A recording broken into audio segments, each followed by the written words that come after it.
ប៉ុន្មានក៏ប្រានទុកសោកដល់ដែរ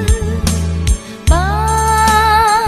ថ្ងៃនេះព្រះអង្គយាងមកមិនចាំថ្ងៃស្អែកគង់តែជួបព្រះជួបដោយទឹកភ្នែកយំយេរងចាំក្តីស្លាប់ក្នុងឋានអវិជ័យចូលលៀងពងជីវិតចាំចោលចូលមករកជីវិតថ្មីជឿព្រះយេស៊ូជីវិតមានជ័យអវជ័យគ្មានថ្ងៃតថ្លៃជីវិតមិនយើ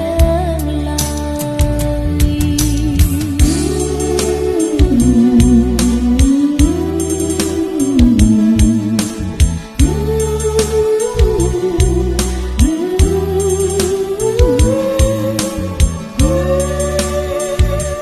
បើជី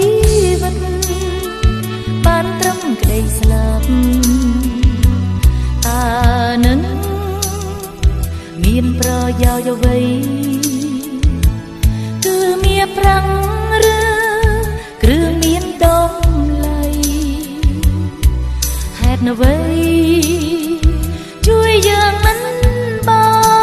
នបើថ្ងៃនេះត្រូវចូលជីវិតដោយពុំនឹកស្មាន